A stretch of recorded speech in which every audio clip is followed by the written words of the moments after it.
meditation can be different. There's different forms of meditation, just like there's different forms of love, right? Of love being expressed. Like some people washing the dishes can be a meditation, riding a bike, reading a book, or just doing something where you go into that liminal space, like the space between thoughts, the space between emotions. Welcome to the Alchemist Lounge. What if you could hang out with high-performing executives, entrepreneurs, and leaders? Ask them about how psychedelics have impacted their self-improvement journeys. Then take an insight or two to guide your own growth. Each week, Alex Atwood takes an in-depth look at how psychedelics can increase fulfillment, solve personal problems affecting your career, and help you gain the success you seek. Alex is an executive and psychedelics coach to high performers, and his goal is to provide strategies to help you reduce conflict, bring awareness, and balance your life through the use of psychedelics. Now, here's Alex. Everyone, welcome to another episode of the Alchemist Lounge. Today in the lounge, I have a very special treat for you. We have Victory Jones. Now, if you haven't heard of Victory, I'll tell you a little bit about her. First of all, she's a multi-disciplinarian artist, and she's a speaker, a wellness facilitator, and she operates in the very unique space of an intersection between wellness, music, and sound. And she's going to demonstrate a little bit of that for you today. Victory is also a singer, a songwriter, and a sound alchemist. And she harnesses the power of sound to curate immersive and transformational experiences. She's a perfect guest today on the Alchemist Lounge. Welcome, Victory. Thank you. That was quite an introduction. Well, it's all true. It is all true. This is true. Yeah. It's great to be here. Thanks for having me. Yeah, I'm so excited about this. So yeah, let's start. We chatted really briefly a couple of days ago when we had a pre-interview.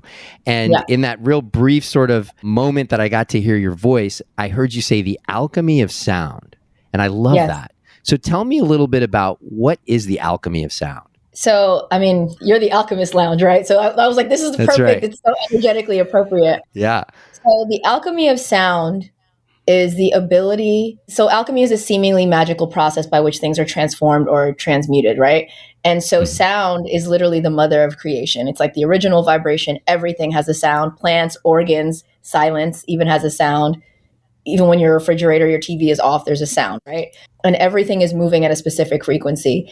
And sound is super powerful because it can entrain and transform the energy, not just in the air, but in water, and shift the vibration of everything around it. When the sound entrains with like if there's a resonance, when the sound waves actually collide or enmesh or entrain with what's around it. Specifically, like for instance, water. And our bodies are made of 75% water. So when you are in something like a concert or a sound bath and you're getting those sound waves coming to you and through you, it's literally shifting your vibration and your cellular, what's happening in your cells, the water in your cells is changing forms and shapes according to whatever sound you're exposed to. So there's a deep, deep alchemy that happens when you listen to sound in general, music specifically, which is organized sound, and then also just this like super juicy, magical thing where you can't help but surrender to the sound. It evokes it's like there's no thought going. It's all feeling. It's like you're totally embodied. It's a visceral thing, right? And there's a reason for that because you're literally entraining, the sound in your body is becoming entrained. It's really fascinating, actually. And for me, the power of sound alchemy is really cool because I can see how I can change the vibration of someone's mood, someone's health, the energy of the room, and also just kind of take them on a journey through sound and or music. So it's really powerful. Yeah. So I'm very intentional with the way that I use sound when I'm doing all of the things that I'm doing. Yeah, well, you said something that really sort of just made me think that sound is sort of the core of it all. And when you think of the Big Bang, right, that's a sound, right? So we sort of relate the beginning of everything with a bang, a big bang, right? And one of my first transformational journeys that I went on, one of the facilitators had a gong, and the gong was made to emulate the Big Bang. And the way that he played that gong was incredible. And it really made me relate to sound differently. And I'll tell you, I was in Antigua, Guatemala, which is one of the cities that has some of the most like active volcanoes surrounding the city, right? Okay. And in the city, you feel the volcano. I mean, and it sounds like a cannon that is just launched maybe 20 feet from you, but it's really about 2 or 3 miles away. But the sound is actually a feeling. It's a vibration. It is so loud and so jarring that you actually feel it almost inside you before you feel it, before you hear the sound. Just how deep sound goes in terms of nature and in terms of us, not just as humans, but all of life, is absolutely fascinating. Where did you start to resonate around sound? Like, how did this work find you? So I started talking when I was like 6 months old, like way before I could walk, because I didn't walk till I was like almost a year. My mom was like, it was very peculiar. You were like saying words and doing things. Like, so my soul is made out of sound. Literally, I'm just like, oh my God, I've been emulating and making sounds like, babies cooing and all the things. But I started talking early on. And then shortly after that, learned I could sing.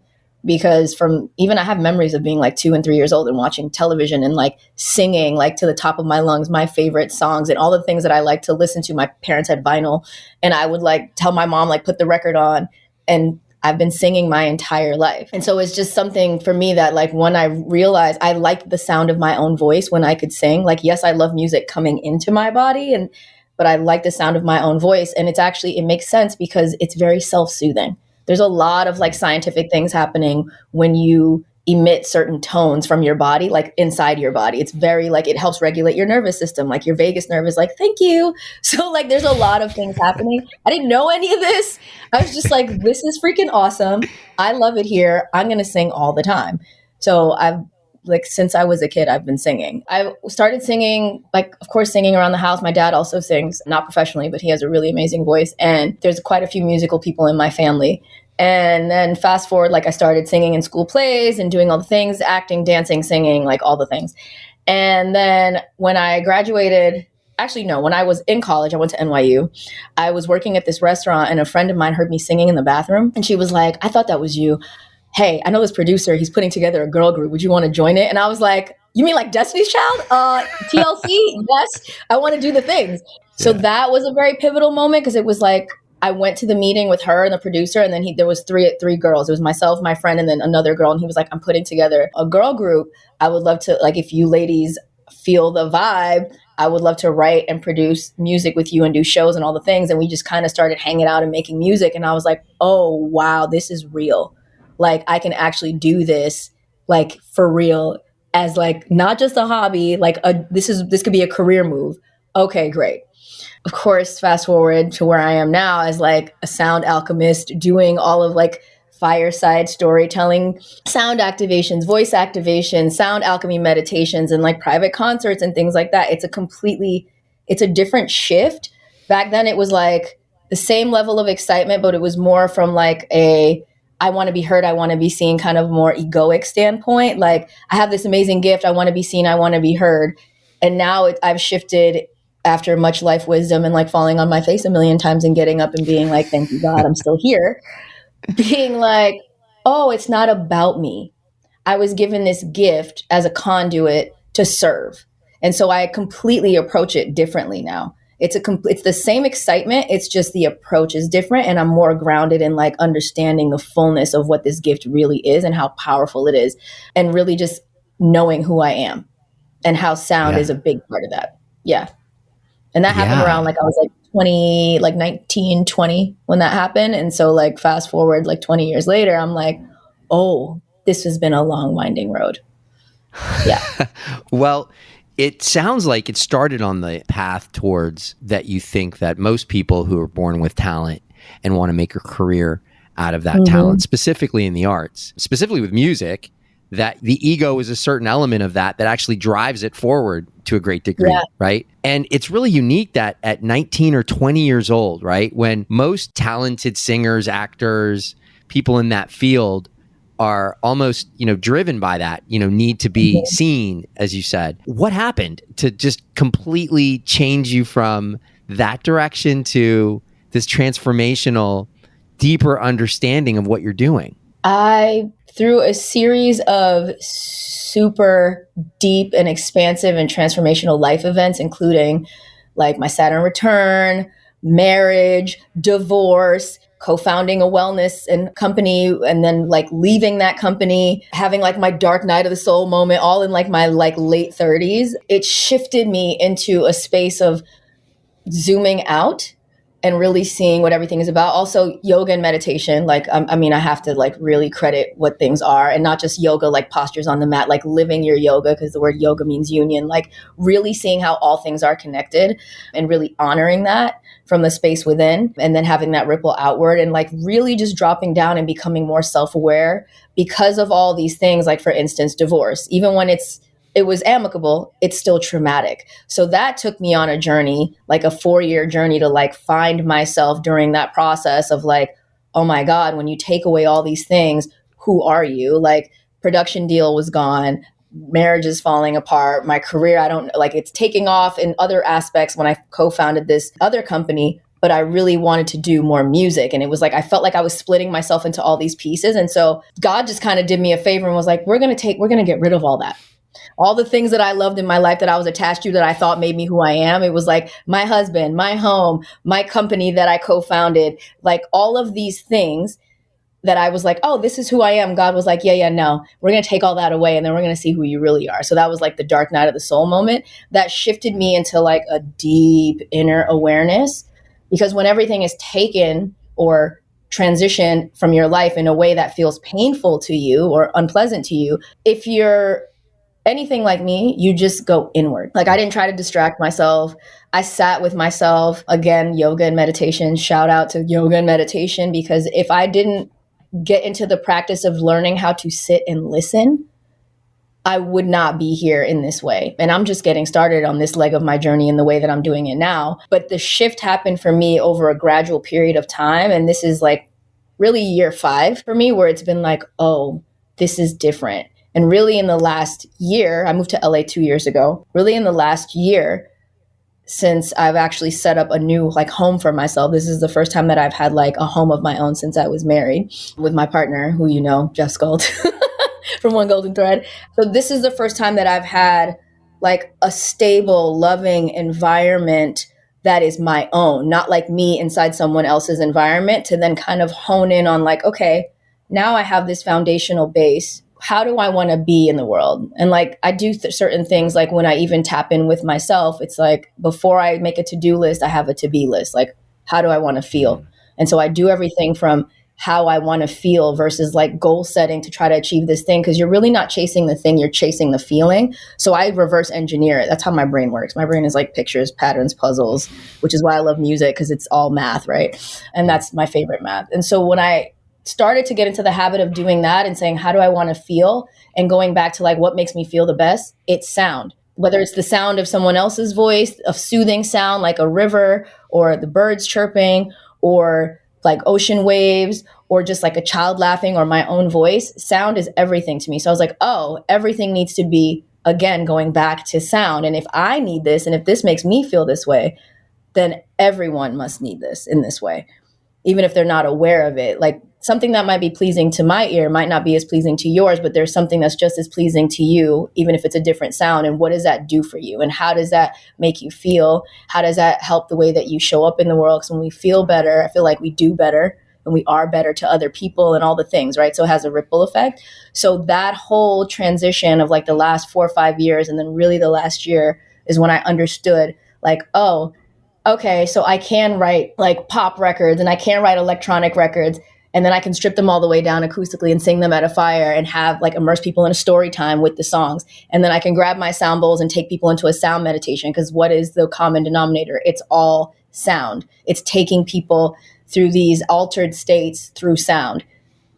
So that's how I got here. I got it. I got it. And what was very powerful in what you just told me was when you were in that dark night of the soul, you went deep. And most of the time when people are in that time in their life, they want to get out as quickly as possible, right? They just want to get out of this scenario that they happen to be in. Yeah. But you staying in that and digging into that place and finding purpose there and finding insight there was extremely powerful. What rituals, how did you stabilize yourself when you were in that space, right? Well, meditation is number one. and immersing myself in nature. Like I had a Pomeranian, my dog Jax, for 14 years, and he was my partner in ritual. So like I would get up in the morning, meditate, hit the mat, take the dog out. I would walk him like multiple times a day. And I made a pit stop. Used to live in New York and New Jersey. And then I made a pit stop in Florida during the divorce and the pandemic. And I just was like, I need to be outside. I don't know. Something told me, like, especially after being in New York, which is like concrete jungle, everything in my body was like, switch everything. Like, instead of being in this city that's so loud and noisy and it's all this concrete and it doesn't feel natural and there's all this energy on top of each other and you're always outwardly focused and you're always doing the things and always expressing. It was like when all that happened, I'm the type of person that when I get really, really sad or upset, I go quiet. So from that quiet space, I just started listening. And Spirit was saying to me, just stay there, like just sit. And then it became very apparent to me that there was a reason. I didn't know why. Like I can't like mentally map that. It was like a knowing inside, like a very intuitive, like instinctive, like primal knowing. And it was like, listen. So as much as I love to express and emote and radiate like sound from my body, it was like, okay, but that's only half of it. The other half is receiving, which means listening and being still. So I just sat with myself a lot. And I was putting myself in spaces of nature a lot to reconnect to that, which was very healing for me, because for me, healing is just remembrance. So it helped me to remember like what's really important, who I am, and that the things that I experience in life are just that. I get to experience them. I don't own them. They don't belong to me. Like this doesn't even belong to me. Like this is a rental. Like, thank you for a really dope rental, God. But this is like, we don't own anything. So the fact that we get to come here in these vessels and experience and create and do all these things, it was like, in order to do that in a way that's more aligned and that feels better in my body and that's actually more impactful for the people around me, I have to be able to listen to receive the inspiration and let it flow through me. And so I just made it a practice every day to sit. I even learned transcendental meditation because I was like, okay, let me I started reading a bunch of like books about like untethered soul and like things like that, like not just like self-help just for self-help, but like super deep spiritual books. I have a really amazing community of friends who just kind of, they hold me radically accountable. Let's just say that they love me very much. And a part of deep love is radical accountability. And so in the moments when I would get uncomfortable and be like, I don't know, dude, I don't know what's going on. It was like, well, you got to sit with that, right? Like it was the obedience to what I was being called to just sit in it, because I would never have allowed myself to do that. Like in my 20s, I would have never allowed myself to do that. I was like an action junkie. Like I lived in New York. I was out all the time, loud music, clubs, parties, all the things, having people at my house. And this was like the complete opposite. It was like alone in a house with my family sometimes, and then just like being in nature and being quiet. There were days where I wouldn't even make a sound. Wow. And I'm like, It's like a Vipassana. And it does incredible things. Yeah, it does incredible things, like self-inflicted, self-induced Vipassana. It does incredible things when you allow yourself to quiet. It does incredible things for you. Like everything needs to reset and everything needs to be turned off sometimes. So it's just it's a way to allow yourself the spaciousness to receive. In that receptivity, in that listening, I started to learn how to surrender. I became more patient. I became more compassionate. And I also became a better artist, and because I learned how to listen, so I can receive the inspiration better. And also, even when I'm in the room with somebody, I can receive their energy better, and I'm more attuned to it. Like my intuition is so like heightened. It's almost like I have a sixth sense. It's wild. I can read people's energy, and I can only do that because I've entrained myself to my natural abilities by sitting and listening. And so now I'm very sensitive to that. So it's really insanely beautiful, and it's actually really kind of creepy a little bit.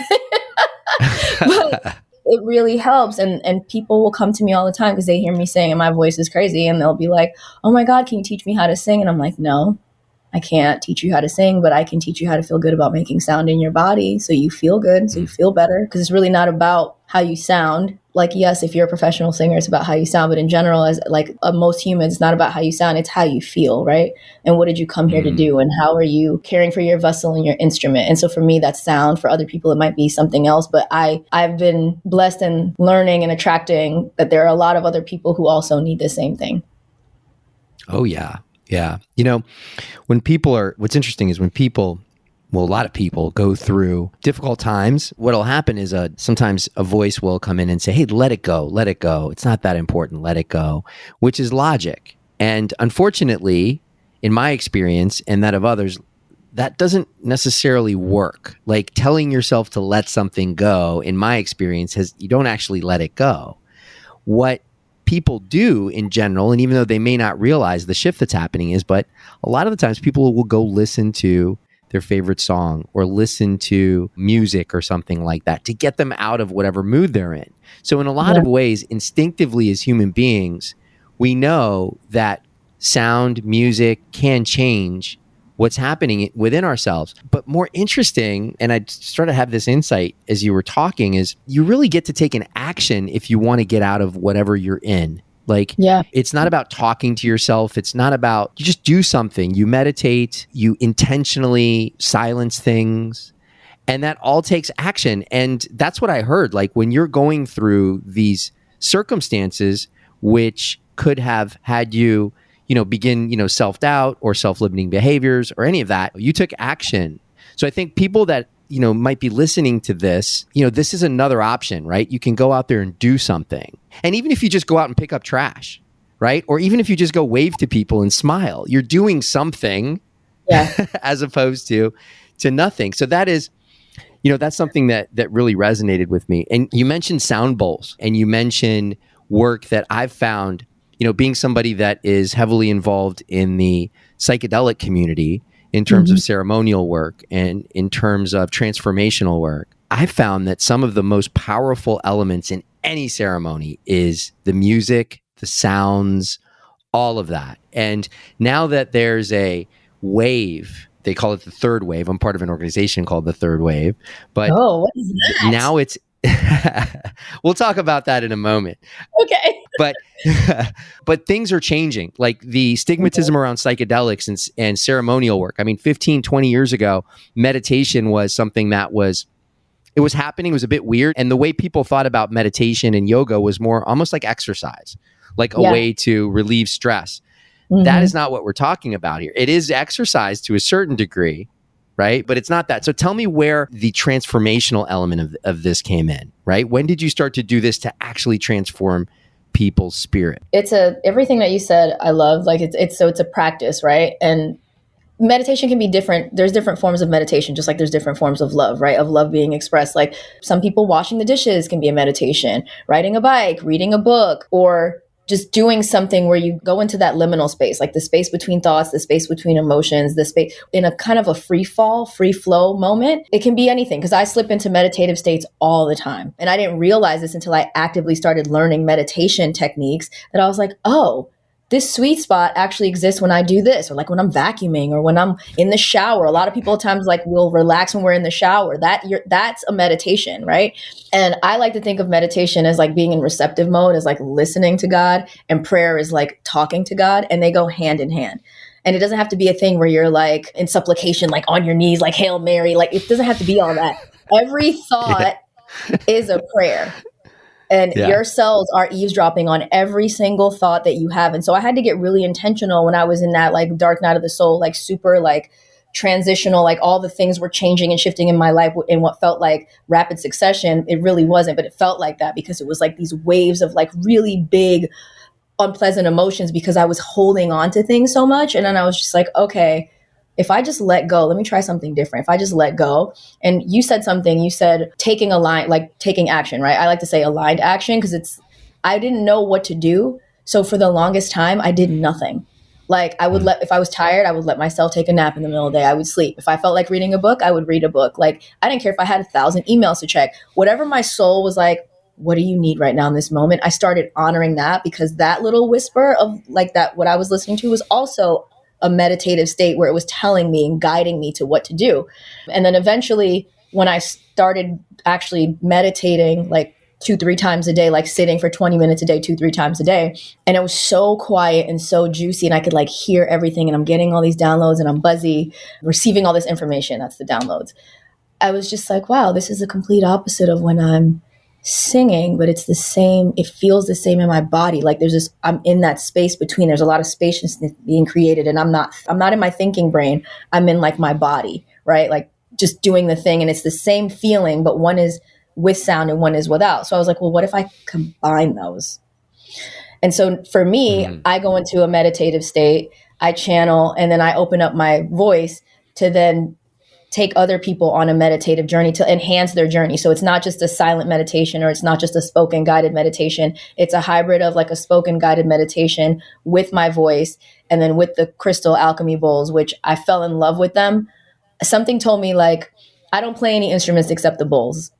And something told me just like, you need sound bowls. And I was like, I don't even know what that is. And I was in Bali at the time. And I found a little metal sound bowl that had like Sanskrit words in the bottom that said compassion. And I was like, that's appropriate. So I got it and brought it back home, and I started playing this little metal bowl. And I noticed like the gong, the metal has a certain property, right? Even though it was a small bowl. And I would like play with ding the bowl and do the, like take the wand around the rim. And I noticed how the sound affected my body when I was quiet. And then I started playing around with like humming and doing different tones and then singing with it. And I was like, whoa, this is magical.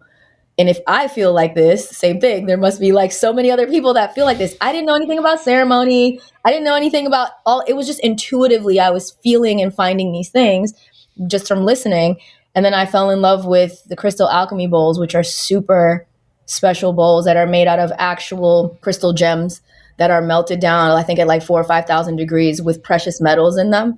And they have a different type of resonance. And it's really angelic. And my voice is also really angelic. So I was like, what does this sound like or feel like together? And I just one day went to a showroom and started like playing around with it. And I was like, oh my God, this is amazing. And then I look online, and then there's a term for this. Kind of like when you drive a Subaru and then you notice all the Subarus on the road. It's called cognitive. It's like a cognitive recognition. That's not the term, but there's a term for it. I started seeing sound bowls everywhere, and I was like, are you kidding me right now? And even to the point where like, I was like, okay, they're everywhere. But then it was very rare. I was only seeing a few people, 2 women in particular, one very specifically, who I remember was the first person I saw doing this, singing with the bowls. And she was like a classically trained musician, which I am not. I do everything intuitively. And so she studied music theory. She was like, you know, she sang with like orchestras and did all the things and writes, like sight reads and writes music. And I found her, and she just was playing the bowls and explaining music theory, and then she would sing. And I was like, oh my God, this is amazing. So in addition to like singer, songwriter, and doing like all the things with electronic and pop and soul music, I was like, oh, this is a whole other area of sound that I haven't explored that feels just as good in my body in a completely different way. It's soothing rather than like igniting. So I just started playing around with that, and then actually fusing the two together, which is where I'm at right now, actually, that it's really cool. And just letting myself play in sound and not judging myself. Because that's another thing, is like, I feel like a lot of times we judge ourselves. Letting the sound take me where it wants to go. So that's how I got here. And I purchased my first set of bowls 2 years ago. And I took them to Africa. I went on a retreat and I took them to Africa retreat that I was co-hosting. And I played them by the Indian Ocean, and I cried. And I was like, oh, this is real. Like, this is, this is a part of like, I'm supposed to be doing this like in stadiums, in front of large groups of people, or even just in small groups. Like, I'm supposed to be doing this. This is part of my soul sound journey. And so I've been doing it for the last 2 years. And whenever I do it, I have people literally coming up to me and telling me like there's always something that shifts. And that's where the alchemy comes in. There's something about the sound of my voice and the bowls when people are in that meditative state that just, you can't help but surrender to the sound, and whatever needs to come to the surface is going to come to the surface to be transformed, transmuted, ignited, or activated. It's something is happening, and I don't control that. I'm just a conduit. So whatever's happening is happening, but it's really beautiful. Yeah. Do you play a lot in psychedelic ceremony space? So I haven't, which is so interesting. I'm actually co-founding a company with an amazing sister of ceremony and one of my best friends, my business partner, Neonda Donaldson. And we are actually venturing into a new hybrid of a new type of wellness business, a holistic wellness brand that at the roots is indigenous ceremonial practices, like living life as ceremony. And what does that look like? Whether it's music, movement, meditation, and or anything that's plant medicine. It takes the journey to the next level, because I've experienced when I'm on plant medicine sound, and it's like, whoo. So I can't wait to actually do that for other people, which is literally, we're in the throes of planning that right now. We're starting a company called Golden Temple Wellness, which is super amazing. And I'm excited for that. I'm excited for it. We haven't even gotten into the neuroplasticity that sound can actually cause. There's and with another the medicine, because the medicine does that too. You know, when you said activate, some of our listeners may not have ever sat in plant medicine ceremony before, but activate is key because I've found that the sound really activates the plant medicine. They work together. And even without plant medicine, there's science now that is actually studying the effects of sound, specific types of sounds, and generating colors. There's a sound dome that is being, I won't go too deep into it, but eventually when it opens, love to have everyone visit, but just having a dome where people can sit and the brain waves are actually formed in colors as the sound sort of moves through the dome. So wait, go ahead. Yes. Yes. Okay, I don't know much about it. I love this, but what you're saying makes it's true, because there's a reason why certain notes in certain songs evoke certain emotions, because they match the resonant frequency of those emotions. Like they mimic each other or they're entrained, right? Same thing with colors. And so I love this. Please tell me when that is and where to go, because I'm like, I'm there. Oh, yeah. I love this. We'll all be there.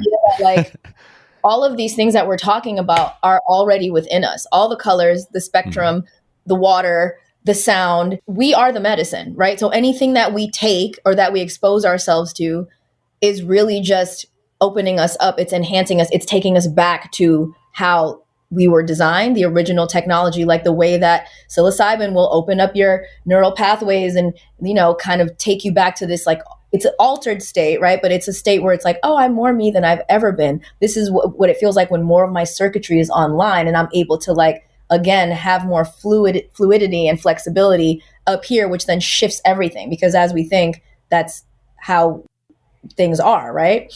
And so sound with that, it's the same thing. It's like it kind of amplifies it and takes it to the next level. So it's really exciting, actually. So exciting. So exciting. This is so cutting edge right now. We're like, we're really out there. It's the ancient future though. Cause like this is stuff we're remembering, like we're at a really juicy time in human evolution. We're remembering like all of these technologies. It's like, I'm the original technology. Like I can do these crazy things with my voice. And this is, I was designed this way. And some people I have a friend who dances like that. She literally dances like water. I'm like, I don't even know how you do this with your body, but watching it shifts my vibration just watching her dance. Same thing. Yes, we are the technology. I love that so much. I love that so much. So first of all, I want to have you demonstrate and bless us here in the Alchemist Lounge with some of your sound bowl work. Sure. But before we do that, before we go there, you recently released an album called Antenna. I did. And I want to hear all about it. That album it's so special. I work with a producer who lives in South London, and he's my ex-husband's best friend. And it's wild because they're like 20 years apart. They're like, he's old enough to be like his dad, our dad. And this guy his name's Livingston Brown. He's amazing. However, he's very youthful. And I met Liv through my ex-husband, and he was like, I really love your voice, but this music that you're doing over here, like, are you ready? Like, is this really, like, is this you? And I'm like, that felt like it was me at the time, but I feel like I have more to say. And he's like, okay, well, let's have some conversations. So we started having some conversations. We started writing together. And then we decided we were going to woodshed, which means like kind of to like lock off, like when you put yourself in a woodshed and like do the things, like make it a workshop space. And he flew over from London at the time to New Jersey, where I was living with my ex-husband. And we created this album in my living room in 3 weeks. Piano, guitar, that's it.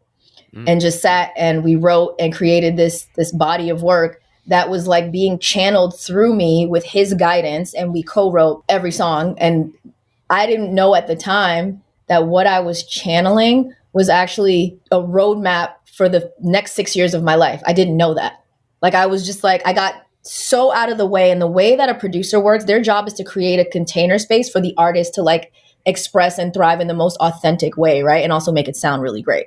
So he did that. And I wasn't even aware of what was happening. I just knew it was magical. And I was like, wow, this feels more like me than I've ever felt. And I finally found my pure, true, authentic expression, because I can do everything with my voice. But like, what do I sound like? What is my identity like sonically as a singer, like tone, timbre, all the things, my writing. And I was like, wow, this is like really me. So it's the first thing that I've created, a full body of work that's really beautifully transcended, that was channeled through me, that is completely me. It's a complete remembrance. And I didn't even have a name for the album for the first year. It just kind of sat there, and I flew back and forth to London to do the production with him.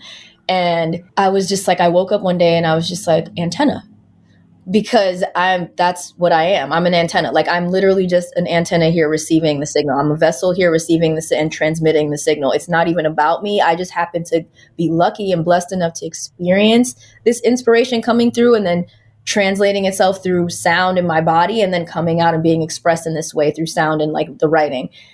And so I called it Antenna. And then I actually worked with Liv.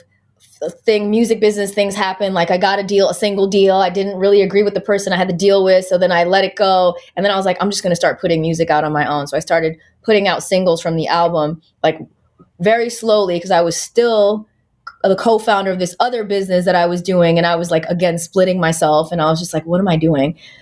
And then finally, during the pandemic, I had like a really huge wake up call, and Spirit was like, you don't need to be doing that business anymore. You need to be singing. And I was like, okay, I can do both. And Spirit was like, no. And I was just like, literally in the middle of the night, I woke up to go to the bathroom, and it was like, I was having this like conversation with Spirit, and it was just like, okay, I'm gonna go back to bed now. And then it took me 6 months, because like I kept having like so much dissonance with my partners at the time in the other business. And I was like, and I kept making like small mistakes and not paying like certain things that I would usually nail. I was like, what is going on?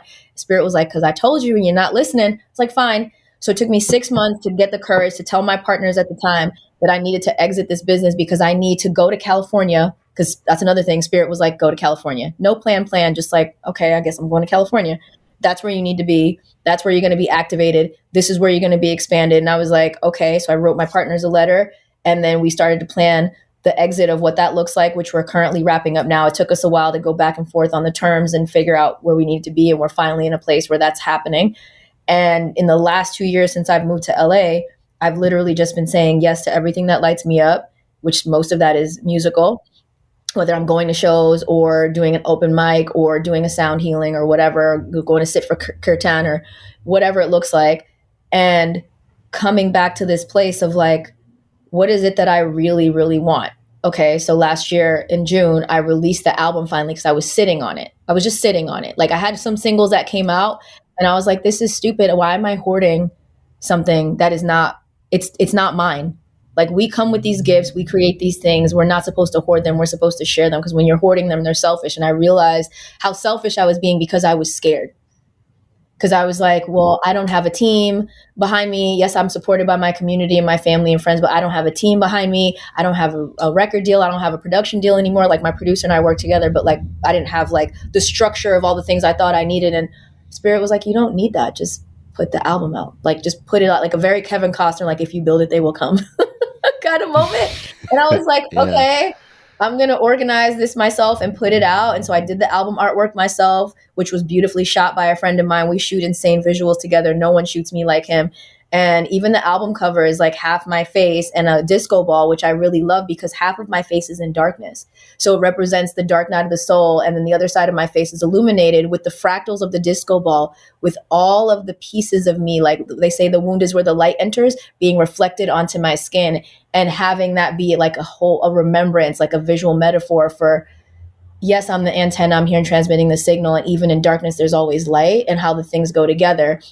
And for me, they come together and radiate through sound. But I put the album out in June, and there's 9 songs on the album. I love numbers. 9's a very powerful number. There's 9 songs on the album, and each song tells a story, and almost like chapters in a book, of where I was in my life at the time. Like, one of the songs is about the breakup of my marriage, and I was happily married at the time. So I'm like, literally, it was like a prophetic channeling that came through me. And I was like, so when I look back, I'm like, like, this is crazy. And I'm like, well, if when I listen to it and I'm feeling this, again, there must be other people that need this. So I just put it out. Wow. That is incredible. Well, let's hear some magic. The antenna, we can start to have the frequency start to tune in. If you're good with doing maybe a few minutes, however long you want to do. How long do you want to try? Yeah, I mean, so there's a thing that I do. I take people on journeys. Yeah. Speaking of journeys, so sometimes depending on how, I play to the audience, and sometimes I'll go off book. I'll start with a meditative moment and then go into an a cappella. So we can do that here. One of the songs that people love. I mean, people love a lot of the songs on my album, but one of the songs that feels really resonant and powerful to do, especially coming out of a meditative moment, is one of the song called Voice in the Wild.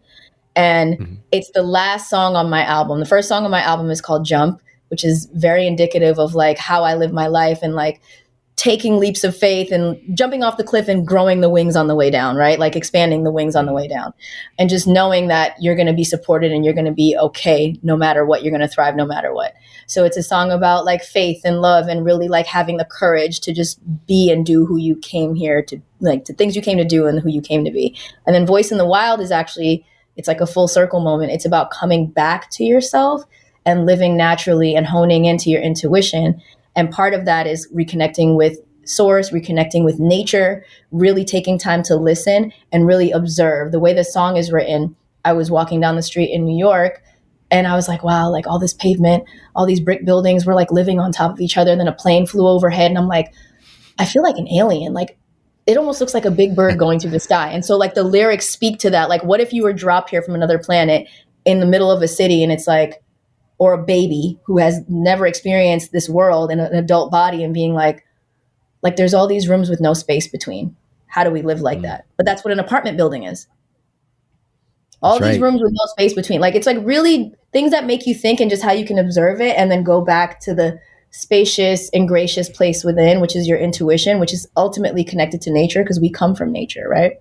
So I like to usually start off with a meditative moment, if that's okay with you. And Absolutely. then take it into Let's do it. And Let's do it. I have 4 girls. They're crystal alchemy bowls. This is the baby she's the baby and she's one of the most powerful ones. So this is a smoky quartz G. G is the throat chakra. Smoky quartz is very grounding. So it's about standing and grounding and being firm and confident in your expression. And a lot of times when I play this bowl, people get really uncomfortable because a lot of people I've learned have an issue with like fully expressing themselves. And I'm like, oh, this is a thing. And so I'll invite anybody that's listening, if this feels uncomfortable, I would just invite you to kind of sit with whatever comes up for you and just listen to what it's trying to tell you without judgment and without like trying to control or fix anything. Just kind of allow yourself to drop into the experience and relax. And if anything unpleasant comes up, just observe it and then maybe sit with it later and just kind of, when things come up for us, if you sit with it long enough, it will eventually reveal itself to you why it's there, right? Oftentimes when we feel things that are joyous and pleasant and pleasurable, we don't question it. And we just like ride the wave and we're like, this is fucking awesome, whatever, right?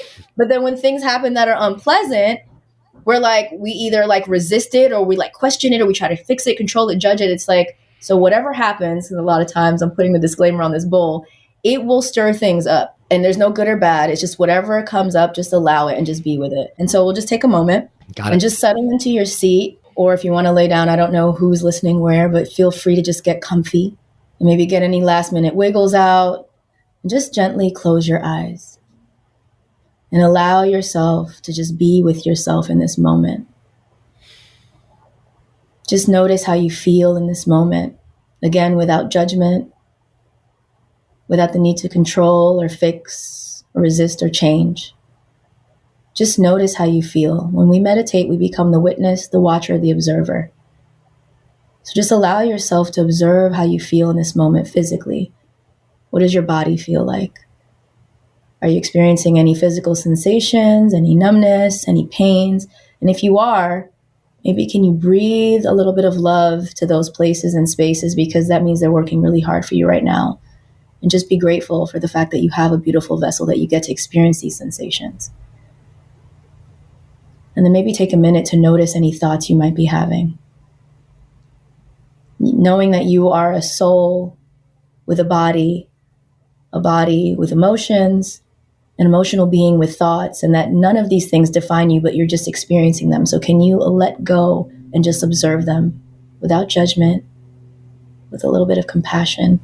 Allow them to roll in and out of your mind like clouds on a windy day. And closely tied to those thoughts, maybe you're noticing some emotions that you may be feeling. Can you allow yourself to let go of the judgment and know that whatever you feel in this moment is okay? And that emotions is energy, and motion is really just here to tell you something, to illuminate something, to show you something. So can you just be with it without holding on to it, without clinging? Again, like clouds rolling through the sky on a windy day. And you're just observing. And maybe you notice your breath. What does it feel like in your body right now? Is it deep? Is it shallow? Is it quick? Is it slow? Do you even notice the breath at all? Can you turn your attention towards the breath and notice how easily and effortlessly it flows in and out of the body?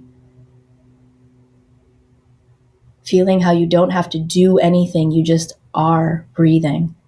Can you allow yourself to be with yourself and be yourself just as easily and effortlessly right now as the breath flows in and out? Cool air flowing in through the nostrils, down the back of the throat and into the vessel, down into the belly, and then warm air flowing out. And if it feels good to you, maybe begin to slow down the breath. And just notice if that shifts anything. And continue to breathe and feel the weight of your body being supported by the earth beneath you. And allow yourself to relax and be with your breath, with your thoughts, with your emotions, with your sensations. And just notice. Notice the sound of my voice, any ambient sounds around you, maybe the sensation of the clothing on your skin, the temperature in the room, any thoughts that might be rolling through, any emotions that might be surfacing. Notice it all gently and just be with it now, knowing there's nowhere else for you to be, there's nothing else for you to do, and there's nothing for you to fix. All you have to do is be here now.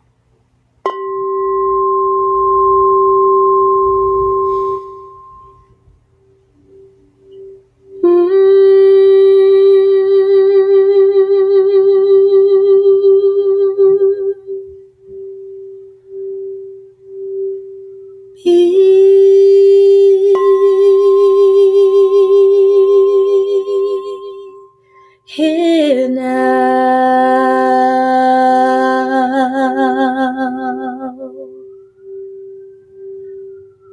be here now,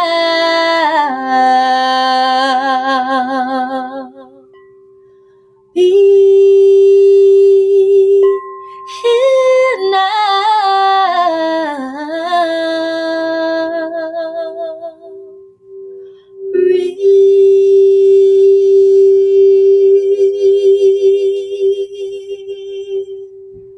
Here now.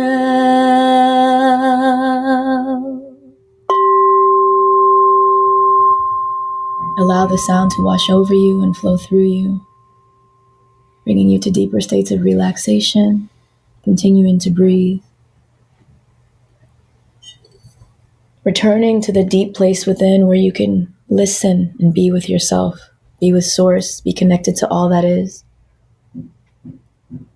Going back to that wild, intuitive, instinctive, primal part of yourself. Going back to the voice in the wild. Neon lights, hypnotic. City sounds like lullaby. Overhead, the wing machines soar like birds of paradise.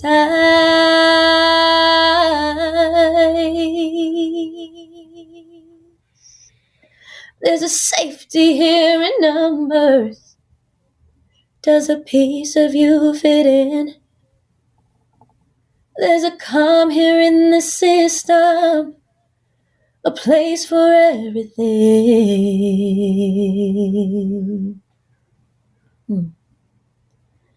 But the voice in the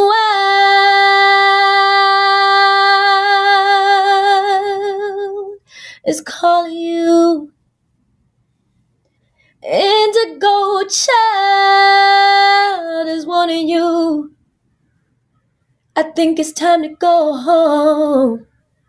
Yeah, it's time to go home. Maybe it's time to go home. Yeah, it's time to go home. Skyscrapers, how they sparkle. All these rooms with no space between.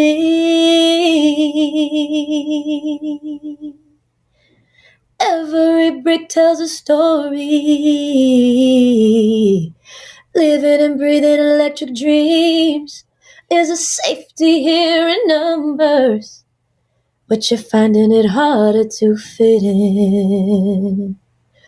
There's a glitch here in the system, with no reboot to start again. And the voice in the wild is calling you. Indigo child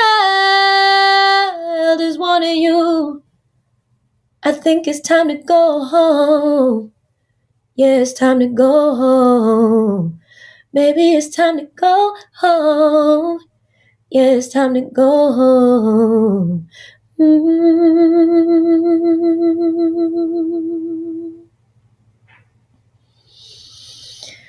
Taking a deep breath in, holding it just for a moment, giving thanks, and exhale, letting it go. Doing that 2 more times. Inhaling, maybe silently saying thank you and steeping yourself in gratitude for this moment, this life, this breath, this experience, holding it for a moment. And exhale, letting all of anything that you no longer need go. Then inhaling all of the love, all of the joy, all of the peace, holding it just for a moment and saying silently, I love you. And exhaling, letting it go. Anything that does not reflect that love, that purest high vibrational frequency. And then maybe taking one last breath in, just one last breath, a gentle breath, and silently saying, I am listening. And exhaling gently, returning back to self, saying, thank you, I love you, I am listening. Thank you, I love you, I am listening. Thank you, I love you, I am listening. Allowing yourself to be steeped in gratitude, dripping, draped, and drenched in love, the love that you are, the love that you came here as, the love that you will return to when you leave this place. And allowing yourself to be deeply present and keenly aware as you listen to what life is telling you through the whispers of your soul and the vibration of your heart. And when you're ready, placing one hand over the heart, maybe both hands over the heart, to allow yourself to connect with that deep intrinsic rhythm within, the life force that powers you. Breathing gently now into the heart space. Just feeling all of that radiant, beautiful power that resides within. Connecting with it deeply. And maybe one last time, saying thank you, I love you, I am listening, to that big, beautiful heart of yours.